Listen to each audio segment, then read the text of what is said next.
guys, this is Matt Brunet, and welcome to Movie News Weekly, hosted by FilmBook.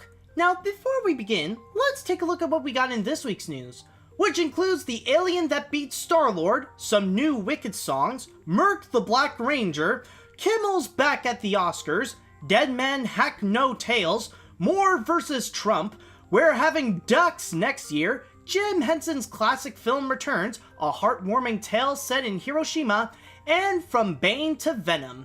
So with that said, let's get things started.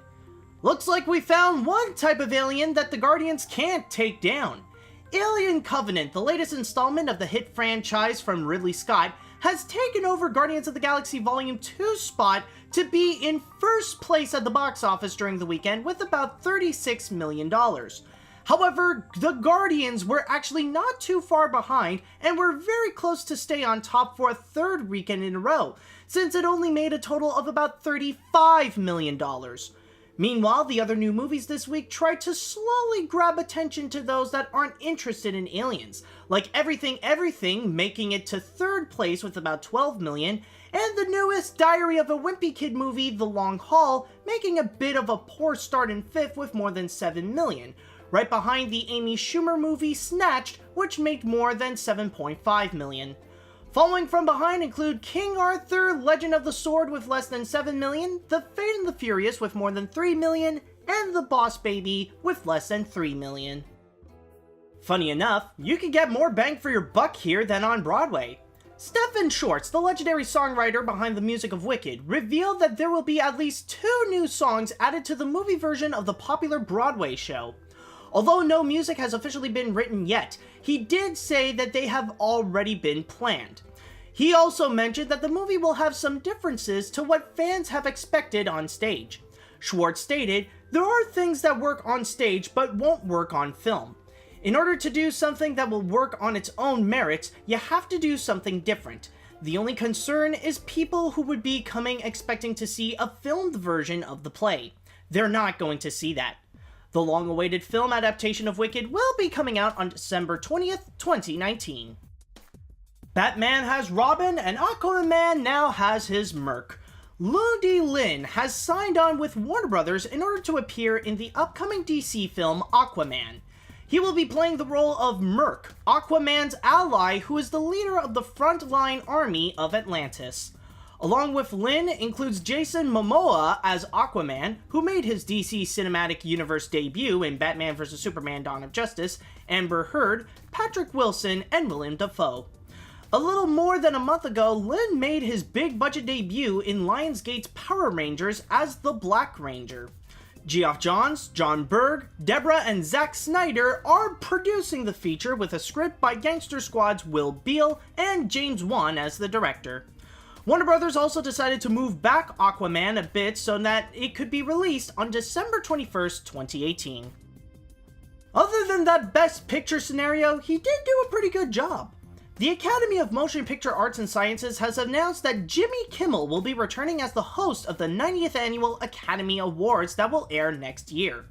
This news came soon after the Academy also brought back Michael DeLuca and Jennifer Todd as the producers. Academy President Cheryl Boone Isaacs stated, "Jimmy, Mike, and Jennifer are truly an Oscar dream team.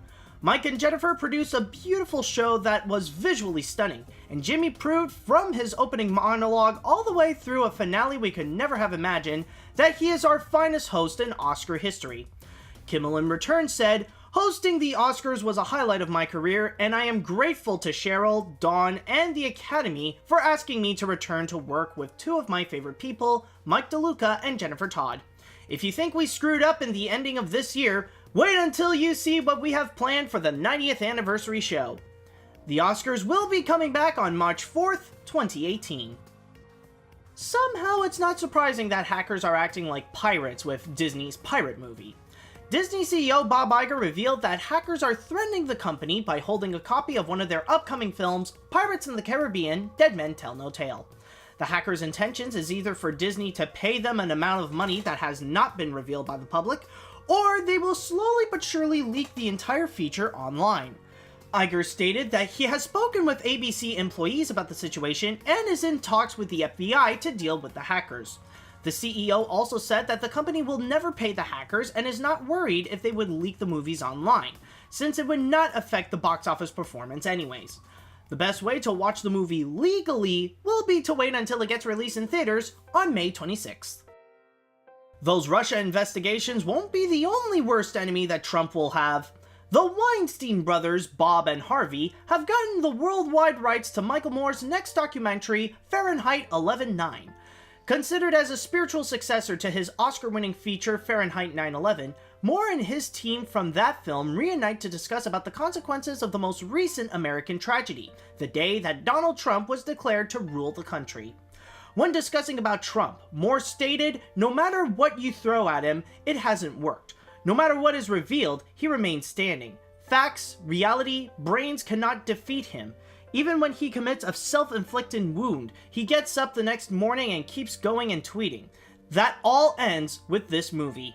The Weinstein in return said, "The movie will have one of the most innovative distribution plans ever. Now more than ever, Michael's appetite for the truth is crucial. We are ecstatic to be a part of this revolution." There's Donald, there's Daffy, and then there's these ducks.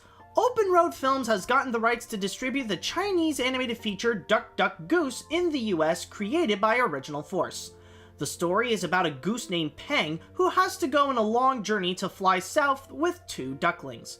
The cast includes Jim Gaffigan as Peng, Zendaya and Lance Lim as the ducklings, Craig Ferguson, Deidris Bader, Jennifer Grey, Carl Reiner, Greg Proops, Natasha Leggero, Reggie Watts, Rick Overton, and Stephen Fry. Tom Ortenberg, the CEO of Open Road, stated, "In addition to being a wholly original story filled with lovably funny and relatable characters that the entire family will enjoy, the animation in Duck Duck Goose is truly superb, and the project is a welcome addition to our 2018 slate. The Ducks will be flying into theaters on April 20th, 2018. Netflix has officially announced that they will be making a prequel series to the Jim Henson cult classic, The Dark Crystal. Titled The Dark Crystal: Age of Resistance, the story will follow 3 Gelflings who discover the Skeksis' secret, and they're on a quest to rebel against their evil powers to save the world. Cindy Holland, the vice president of original content on Netflix, stated, "The Dark Crystal: Age of Resistance will combine the art of puppetry perfected by the Jim Henson Company with Lewis's vision, powerful storytelling, and a mix of cutting-edge digital imagery and visual effects. I can't wait for families around the world to see how we bring these unique characters to life." While no release date has officially been confirmed for it, Netflix and the Jim Henson Company brought in Louis Leterrier to be both the executive producer and the director. Looks like we'll be getting the counter Grave of the Fireflies.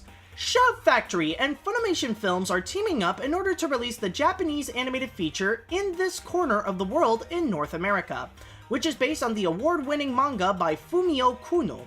The story is a coming-of-age tale set in World War II where a woman named Suzu Urano moves to a small town in Hiroshima where the disastrous bombing happened, and now in the aftermath, she is trying to bring her family together to pick themselves up and rebuild their lives. Melissa Bogue, the SVP for Family Entertainment at Shout, stated, "In This Corner of the World is an incredibly exquisite, artful, and socially relevant film that will impact everyone who sees it. We're really proud in presenting this remarkable hand-drawn animated film to North American audiences everywhere. That corner of the world will be coming to America on August 11th. That symbiote just affected someone. Tom Hardy has signed on with Sony Pictures in order to play as Eddie Brock in the Spider-Man spin-off film Venom. The company quickly grabbed the actor as soon as they heard that Hardy dropped out of the action thriller Triple Frontier. As Sony already has Scott Rosenberg and Jeff Pinkner to write the script, they have also gotten Ruben Fleischer of Zombieland to direct the feature. This will not be the first time that Hardy will perform as a villain from a popular comic book. Back in 2012, he appeared in Christopher Nolan's The Dark Knight Rises, where he played one of Batman's nemesis, Bane. As the movie will be out on October 5th, 2018, this will be one of the 2 Spider-Man movies that Sony will make not connected to the Marvel Cinematic Universe during that year. They will also release an animated feature with Miles Morales as the web-slinger.